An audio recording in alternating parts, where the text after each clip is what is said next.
Miss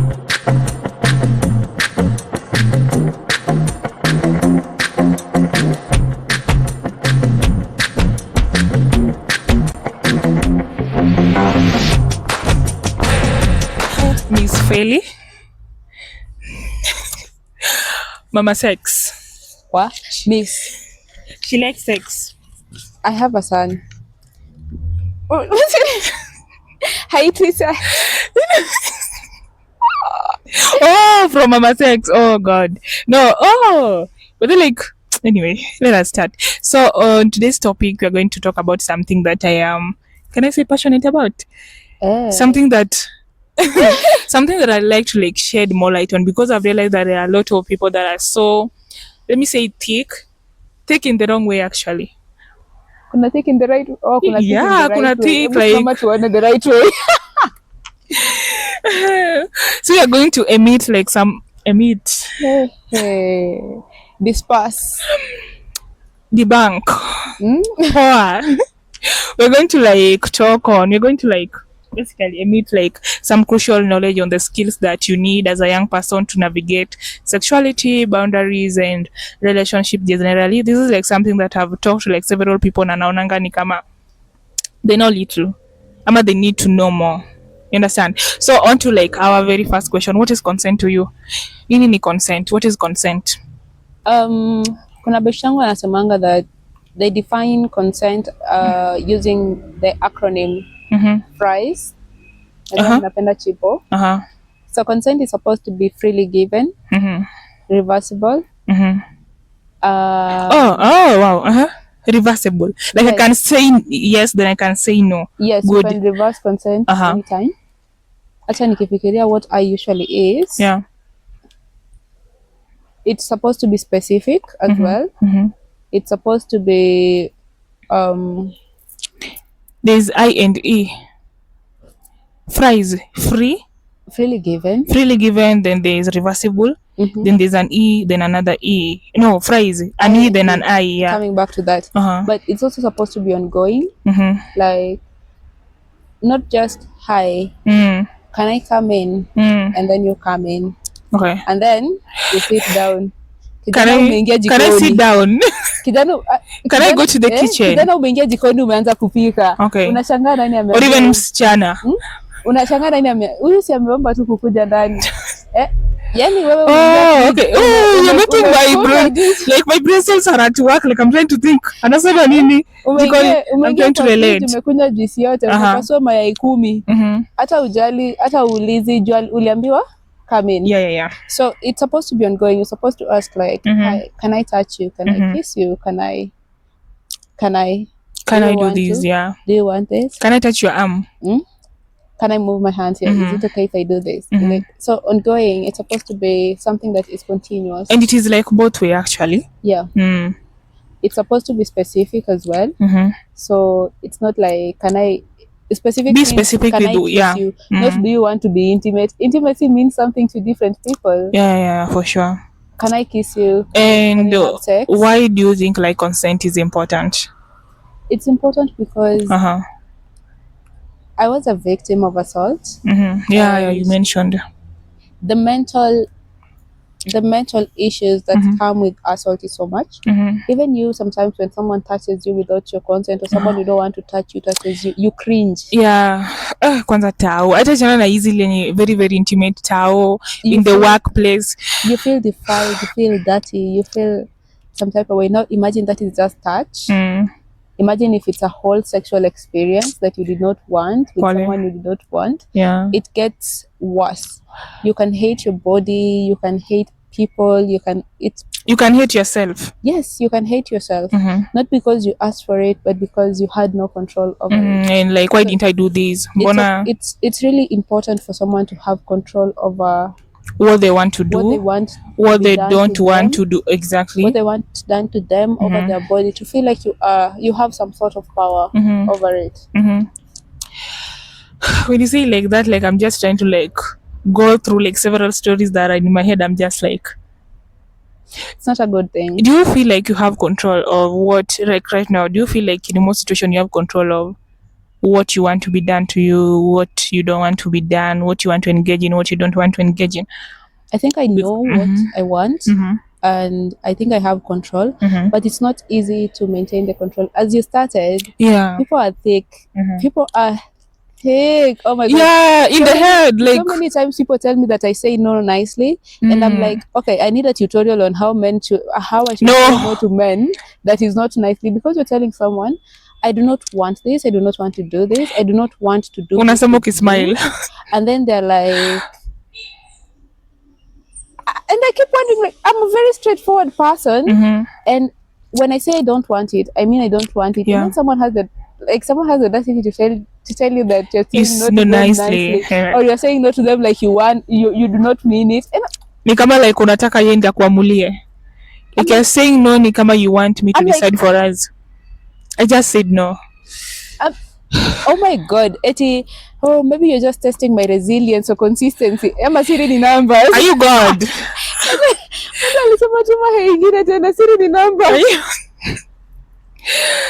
Oh my god. And now like this brings me to the next thing that I want us to talk about. I feel like people are in relationship, even like in friendship, okay? They can't communicate, like haizikata, haizikubali, like they don't even know how to like express, like they don't even know like they have the power to refuse things. You remember the program that we went to, the one in Kibera, and they were talking like kuna wasichana wenye hadi hawakujua kwa like it is bad for their husband to beat them up. It is like they have the right to like refuse sex, they have the right to like refuse this nini. Like what can you say about that? I think we've taken the notion of implied consent as too far. Mi ukikuja kwangu nikikudinya. Oh, why are you singing? You never know much as this. Oh my god, sorry, but it sounds just more crude in Kiswahili. Yeah, later like the impact. It sounds more crude in Kiswahili. Obangu ni treasure bana. Please log off this. I'm sorry. This is not your episode, please. I'm a very nice girl. She's not bad. I'm not a bad girl. Yeah. But like my friend's telling me that, oh, mi ukikuja kwangu, mi nikikudinya, like mbona kuja kwangu kautaki nikudinye? And I'm like, okay. Alafu mimi nikikuja kwako alafu nikuforce unidinye utafilaje? Okay, Mimi nikikuja kwako alafu nikuforce unidinye utafilaje? Alafu akazile za wezi, mi wezi divorce. So you have a right to refuse, but I do not have a right to refuse. Why? It just doesn't make sense. And again, like, and also other than that, there is also the fact that I hate the term conjugal rights. Oh yeah, in marriage. I hate the term conjugal rights. Na nakumbuka nikiandika kwa CRE because I hate the term conjugal rights. Reasons for, but actually walikuwa naandika reasons for marriage kwa CRE to get conjugal rights. Sasa ilikuwa ni kwa history. Actually I don't know. Naka CRE. Why? Naka CRE. But the term conjugal rights is so manipulative. And when you talk about sex in relationships and sex with marriage, people are like, okay, why be in a relationship when we can't have sex? Why marry when we can't have sex? Yeah. And I'm like, so what are you going to do when your partner doesn't want to? Are you just going to shove it in there? What are you going to do? And if someone does not want to be sexually intimate and you're forcing yourself on them, you don't. Okay, I wonder how people don't cringe at the concept. It robs you of the entire experience, I think. It's not even just the entire experience. Like, I wonder how people don't cringe at the concept of rape. Like, you are holding someone down, you are groping, like... I'm getting mad. Groping, and now you want to shove it in there in the name of conjugal rights. How? It's very it doesn't make sense, but it's something that is happening and it's crazy. Like so sad. Imagine if someone is just touching you nicely, someone is just into it. You're going from making me mad to making me happy. And I'm like, should I be mad? Should I be happy? Please. Acha kupeleka feelings zangu. Let us stay mad in this episode. We'll have another episode for feeling nice and everything. Let us stay mad because we're talking about consent. You get the concept of what conjugal rights actually mean. It's very interesting when your partner wants to. If you're married and if you both want to, But now, if your partner does not want to, now imagine you're dating a guy, he's cheating on you, and he's come home. I'm now mad. is cheating on you and he's come home and ako zile za we ni dem yangu mbona hata tutumie protection, we ni dem yangu. First of all, I'm not dating that guy.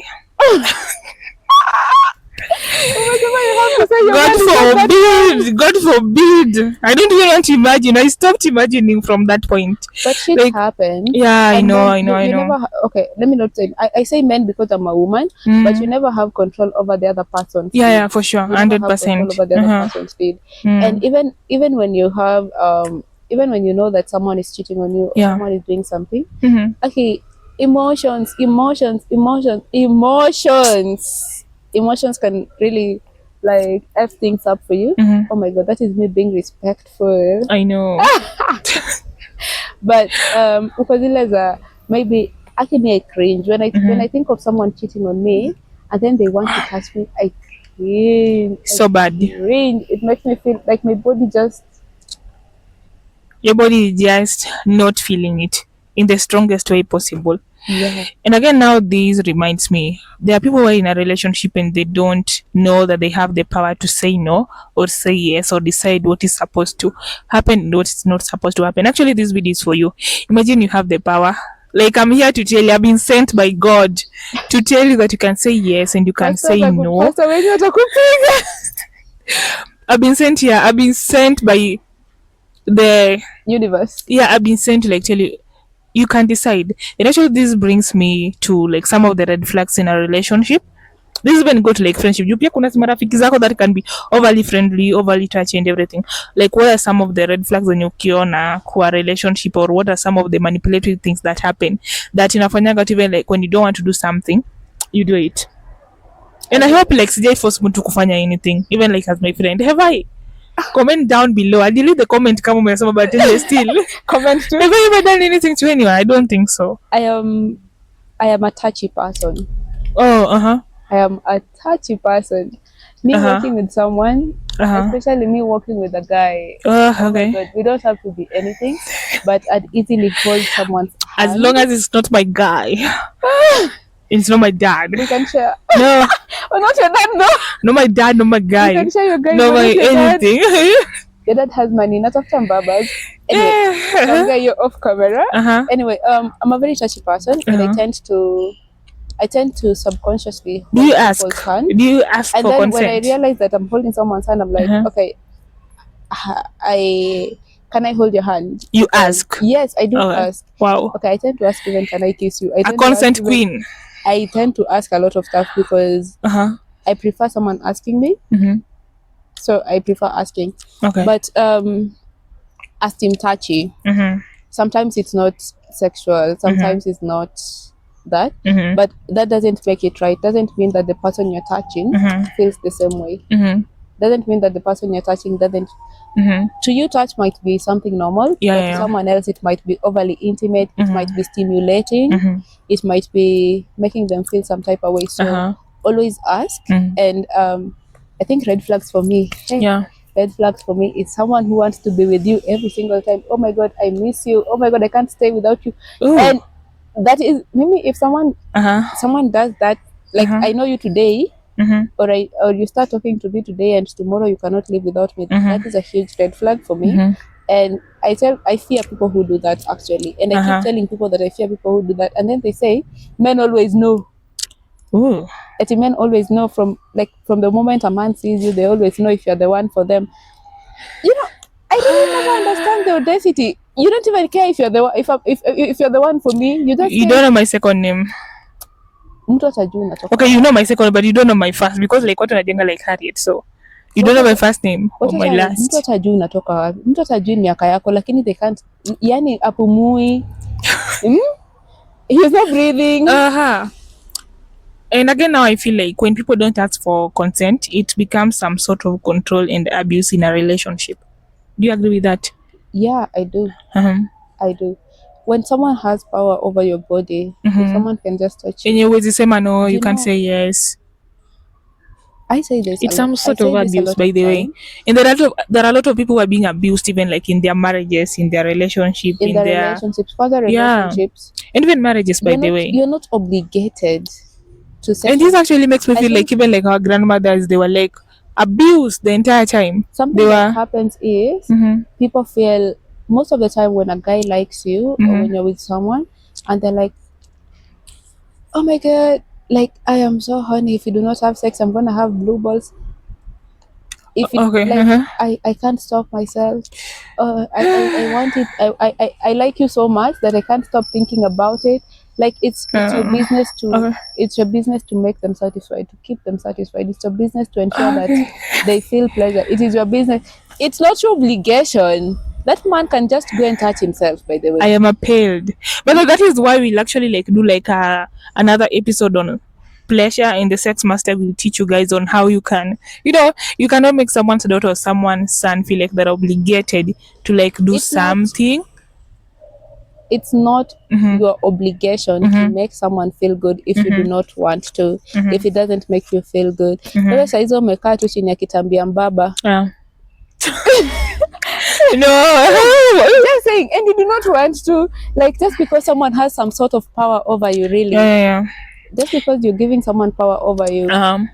And this actually brings me to the point that we need to like build like positive and healthy relationship with our partners, with our friends and everything, so that we can communicate and have like trust and respect. Because I feel like if you trust me, if you respect me, and if I can also like communicate, then like these issues with consent, the assault that comes with me giving consent, me not giving consent, and you just do whatever you want, will not be there. They will be like non-existent. So like, what are some of the ways in which like we can like, how do you communicate?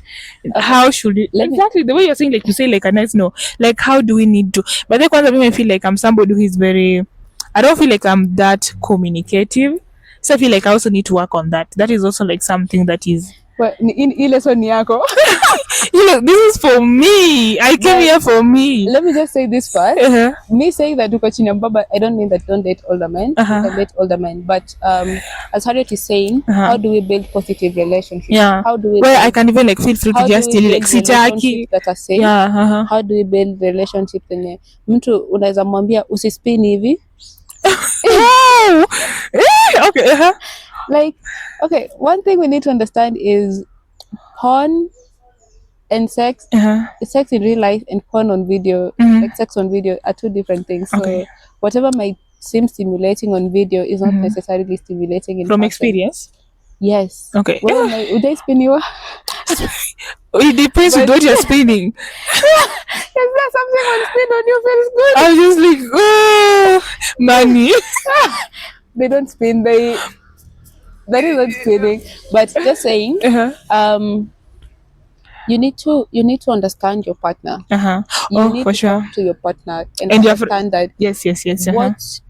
In what ways do they like being touched? In what ways do they like intimacy? In what ways do they not want to be touched? Do they not want to be touched? Ask these questions, intimacy. Ask these questions. Maybe someone doesn't like kissing, but if you don't like something, like I don't like this, like just say it. You don't just freeze in bed. Funga hata macho na masikio, then you just say sit. I don't just shout. Like just talk and ensure that when your partner talks, you understand them and you get to talk yourself out. So si eti kila mtu anakwambia eti mimi napenda hivi and then you just do it and it's hurting you. Sometimes it's not even about preference. Sometimes it's also about lack of communication again. Sometimes it can bring you even pain. Sometimes it can bring you distress. Yani wewe kila saa niliona mtu akipost eti every time they are with the man, the man goes 5 hours hadi dem ana faint. 5 hours hadi dem ana faint. The dem haizi sema, like she faints and she can't speak up. But anyway, what does she do after ameamka? The man wants to continue. And they're still together. You know the girl? So they're staying together. You know the girl? Actually, what have you done about it as you? Because if you're nikilineza kublame, because by I'm one person mwenye I can like encourage you to like leave. Hey, see, maybe if you're my friend, do I look like I will encourage them to stay? Maybe even a guy ever told me that anaezani for 5 hours, and I told them stay away from me. Not even stay away from. And I told him, and you think that is enticing? Oh yeah. I understand like the flex like and like you think that is you think that is enticing. Like was that supposed to do something? 5 was hours. that statement supposed to do something to me? there's very little things you can do for 5 hours. Even watching, you could watch for 5 hours straight, but you'd have to like a bathroom break, a food break. You could play games for like 5 hours, but you have to take a break. And now someone wants to just be in out for 5 hours. But people are going through a lot. But that girl, you have to like after this, you have to like we have to like do more convincing. She needs to leave. And also something else is our sexual experiences are shaped by the people we are with. And that doesn't mean that the next person is going to be that way. Exactly. And that is the importance of communication. Maybe where the first person you were with was into BDSM. And that becomes like your go-to, your natural expectation. And actually, by the way, one thing I realized is that people are doing like weird things out here. There's someone who came like and like told me like something. Nilikuwa nasoma text nikishangaa. I know I'm not holy, but me being not holy, then reading that na nashangaa. So it's just like actually, wow, I'm just our experiences. People are different, so whatever you experience with Harriet isn't necessarily whatever feels normal to Harriet isn't necessarily what will feel normal to me. And whatever feels normal to me isn't necessarily what would feel normal to you. So we are totally different people. But this one I'll tell you, and you'll know it's not normal. Love that. It's not normal. Even ChatGPT lishanga. What was it? I'm going to tell you. But we are different. So talk to Harriet, get to know what Harriet likes, what she doesn't like, and how she feels. What is most stimulating for her. Maybe she prefers foreplay, maybe she prefers having her orgasms during foreplay, and then you can have your way with her the way you want.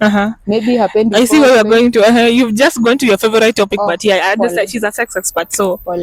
But anyway, point. Communicate. Yes. Get to know your partner. And now on you saying that we need to like communicate to our partners and understand this, I want us to like, as we are kind of concluding, let us talk about like body autonomy, knowing that my body belongs to me and I can decide like what happens to it. I want us to talk about like self-love, self-respect, and what else? Like what is like the next thing?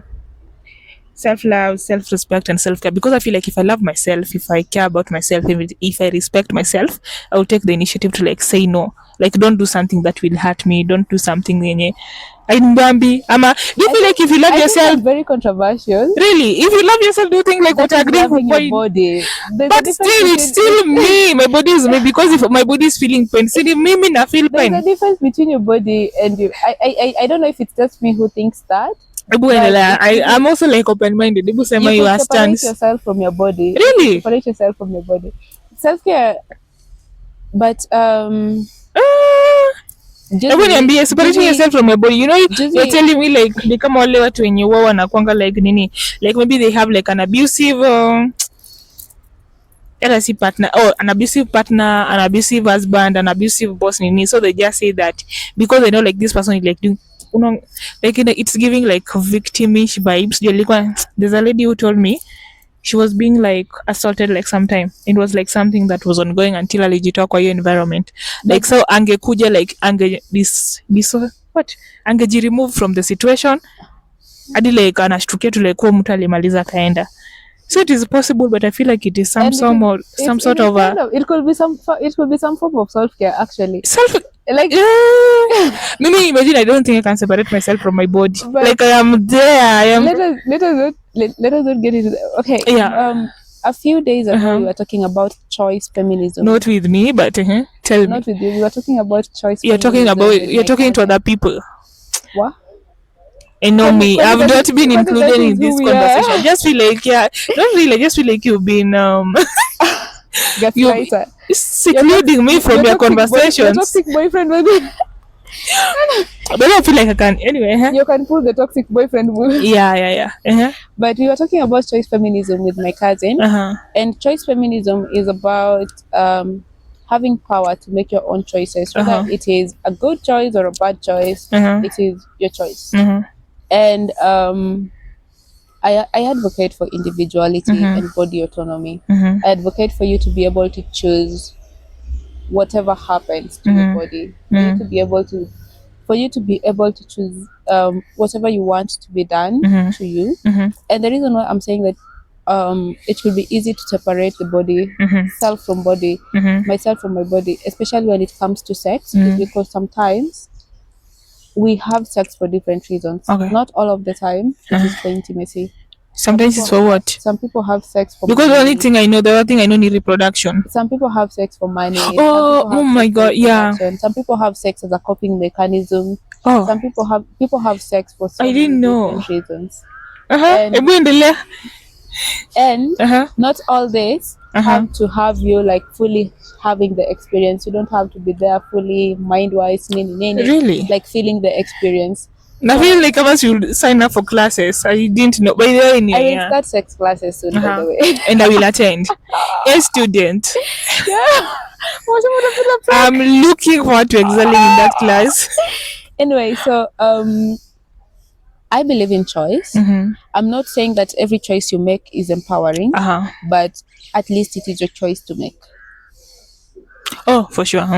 I'm not saying that every choice you make is going to be right, but at least you have a choice. It is your choice to make, yeah. You're the one to decide. It should be your choice to make.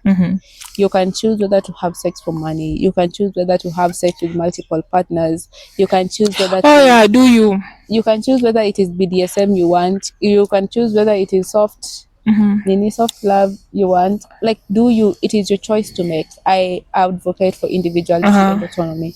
And when you understand yourself, the knowledge of self, you can easily communicate. Okay. I know we were not supposed to talk about pleasure, but you can. when you understand your body, you can easily get to communicate. Because if you do not know what is stimulating for you, if you do not know what you like, if you don't get to explore your body yourself, how do you expect the next person to? Is everyone you're ever going to be with starting from scratch? Are they going to be starting from scratch, like trying to figure out what feels good for you and what doesn't feel good for you? If you understand your body, you know that this feels good for me, this doesn't feel good for me, there's somewhere to start the communication for sure. And you can be like, I'm still open to exploring this, I'm not open to exploring this, and the other person also places their cards on the table, and you guys find a compromise or something that you guys can both live with. Yeah. And now, how can we set boundaries with regards to consent and prioritize our needs? I feel like this is now like the last thing. It's more of summarizing the entire conversation than like concluding. I think the last thing I said is about how do you communicate your boundaries, how do you communicate your needs, how do you communicate what feels good for you and what doesn't, how do you communicate what you want and what you don't. And in that communication, that is sexually, in that communication, you get to communicate. Like, in that communication, you get to build boundaries sexually. But now when it comes to consent is different. Consent can be with someone you're not intimate with, someone you're not planning to be intimate with, maybe your partner, even with a stranger, anyone, even your friend. So on consent, I think you guys can comment ways to tell no, that is not nice. That is for me. But I think it's important to let people understand that you mean what you say. It's important to let people understand that you mean what be firm and with mean the fact. Mean whatever you say. Don't stand say by no. it. Don't say no and then be like, eti, can I touch you? Oh my god, no. And then akitoa mkono unairudisha. Oh, like, don't be confusing. Usipatane like mixed signals. Mean what you say. If you want to, no one is going to beat you. You're a big girl now. You're a big boy now. Someone can beat you, but still. Who will beat you for wanting to be touched by someone who wants to touch you? For wanting to not be touched, predator. I am saying. Oh, okay, yeah. For someone who wants to touch you and you want them to touch you, no one is going to beat you. For sure. If they asking you, if can I touch you, and you want them to touch you, they're asking. Why not just say yes? Hakuna mtu atakuchapa. Yes, give consent if you want. Consent if you want it. But oh my god, no. Alafu also please, you pia ni bias. Say it also in the male voice so that we can be fair. Because you're like, oh my god, please be fair. I have not experienced the no. I'm just really. Even men can. Oh my god, even men can say no though. Say no, but they do say no. It's not about they can. They do say no. I don't know. You can just say hapana. Usiniguze hapo. Usiniguze at all. Usinishike hapo. Lakini matata wakisha kwambia eti consent is like both ways. That is like the most important. So, can you give us a parting shot? Go enjoy yourselves and Musiana, be serious. Put yourself together and give us a parting shot. yes. As we part, Uh-huh. stay tuned for the next episode with me. Yeah. It's going to be interesting. Mm-hmm. But Uh-huh. Chaneke camera vizuri. I'm just a girl Uh-huh. who has a lot of bad experiences. Yeah. And is just trying to help other people not have the same experiences, or Yes. talk other people into not Uh-huh. having the same bad experiences. Uh-huh. So you have a voice. Mm-hmm. Use it and use it boldly. Amen. I know there is a Hallelujah. of someone hurting you, Uh-huh. especially if it's a predator. Mm-hmm. But also be careful who you let into your private space, or who you go with into private spaces. Yeah. If you see a red flag, Mm-hmm. don't start oh my god, it's not even that red. Yeah. It looks like, or it looks pinkish, maroonish.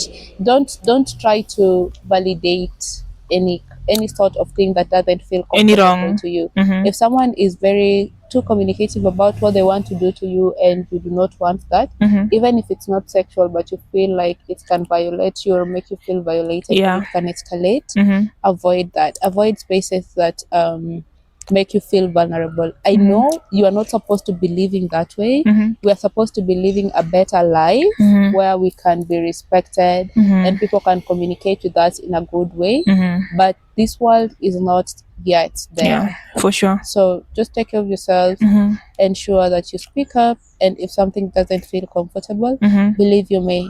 Your Mm-hmm. subconscious knows before your conscious mind knows. Kabisa. Empowered boundaries.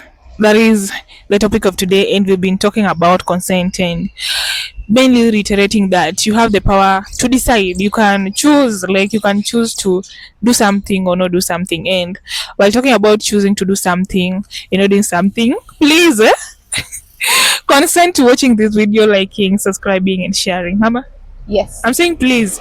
Mama, should it like say please to consenting? Like it's like persuading them. We'll be talking about pleasure. Oh yeah, on the next episode with Felly. Yes. So subscribe and hit that notification button, because you do not want to miss that.